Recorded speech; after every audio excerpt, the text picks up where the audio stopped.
Hi all, welcome back to my channel. இன்னைக்கு நம்ம வீடியோவில் என்ன ரெசிபி பார்க்க போகிறோன்னு பார்த்தீங்கன்னா பருப்பு குழம்பு எப்படி செய்கிறதுன்னு தான் பார்க்க போகிறோம். இதை செய்கிறது ரொம்ப ஈஸி, அதே சமயம் ரொம்ப டேஸ்டியாக இருக்கும். வீட்டில் ஒரு தடவை ட்ரை பண்ணி பாருங்கள். வீடியோக்குள்ளே போகிறதுக்கு முன்னாடி நம்ம சேனலை சப்ஸ்கிரைப் பண்ணிக்கோங்க, கூடவே இருக்கிற பெல் ஐக்கனை கிளிக் பண்ணிக்கோங்க. வாங்க எப்படி செய்கிறதுன்னு பார்க்கலாம்.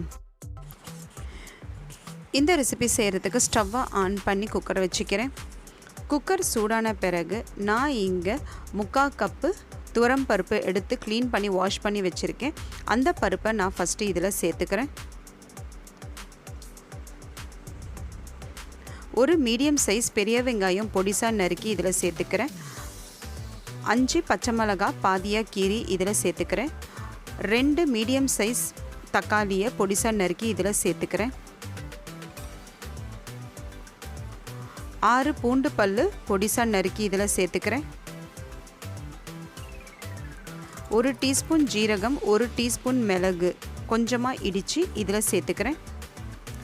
நெல்லிக்காய் சைஸில், சின்ன நெல்லிக்காய் சைஸில் புளி எடுத்து இதில் சேர்த்துக்கிறேன். சேர்த்து எல்லாத்தையுமே நான் நல்லா வதக்கிக்கிறேன்.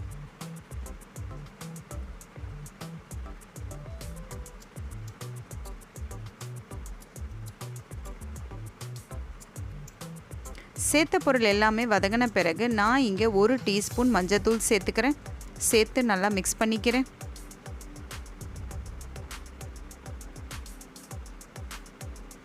நல்லா மிக்ஸ் பண்ண பிறகு இந்த பருப்பு வேகிறதுக்கு எவ்வளோ தண்ணி தேவையோ அவ்வளோ தண்ணி சேர்த்துக்கிறேன். நான் இங்கே 1 சொம்பு தண்ணியை சேர்த்துக்கிறேன்.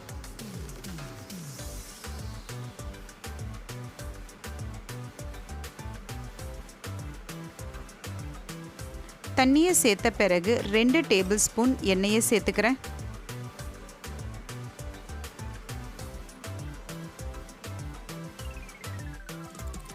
எண்ணெயை சேர்த்த பிறகு நான் குக்கரை மூடி விசில் போட்டு பருப்பை நல்லா வேக வச்சு எடுத்துக்கிறேன்.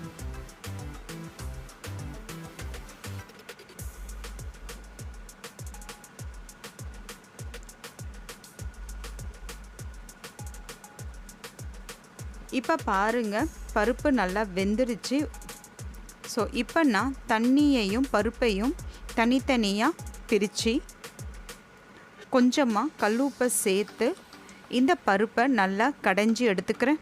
நைஸாக கடைஞ்சி எடுத்துக்கிறேன்.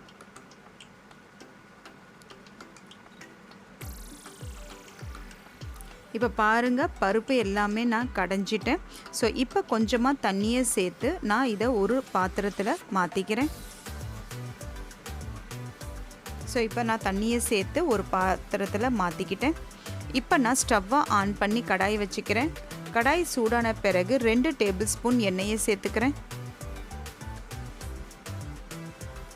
எண்ணெய் சூடானதுமே 1 டீஸ்பூன் கடுகு சேர்த்துக்கிறேன்.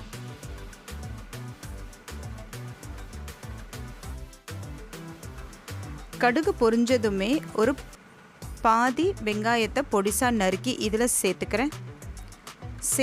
சேர்த்த வெங்காயம் கொஞ்சமாக கருப்பாக மாறின பிறகு நான் 1 டேபிள் ஸ்பூன் கருவேப்பிலையை சேர்த்து நல்லா வறுத்துக்கிறேன். சேர்த்த பொருள் எல்லாமே வறுபட்ட பிறகு நான் கடைஞ்சி வச்சுருந்த பருப்பை இதில் சேர்த்துக்கிறேன். ஒரு கைப்பிடி அளவு கொத்தமல்லி எடுத்து நல்லா பொடிசாக நறுக்கி இதில் சேர்த்துக்கிறேன். சேர்த்து நல்லா மிக்ஸ் பண்ணி விட்டுக்கிறேன்.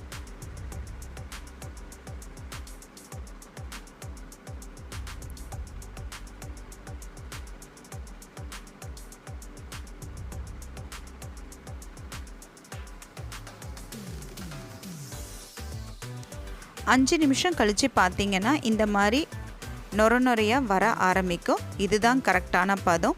இப்போ நான் ஒரு தடவை நல்லா மிக்ஸ் பண்ணி விட்டுட்டு ஸ்டவ்வை ஆஃப் பண்ணிடுறேன். பருப்பு ஆல்ரெடி வேக வச்சதுனால நம்ம ஜாஸ்தியாக கொதிக்க விடக்கூடாது. ஒரு தடவை மேலே நுரை வந்தோடனே ஆஃப் பண்ணிடலாம். ஸோ நல்ல சுவையான மணமான பருப்பு குழம்பு தயார். இதை செய்கிறது ரொம்ப ஈஸி, அதே சமயம் ரொம்ப டேஸ்டியாக இருக்கும். வீட்டில் ஒரு தடவை கண்டிப்பாக ட்ரை பண்ணி பாருங்கள்.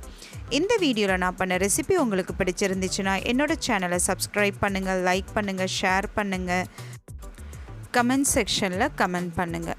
தேங்க்ஸ் ஃபார் வாட்சிங்.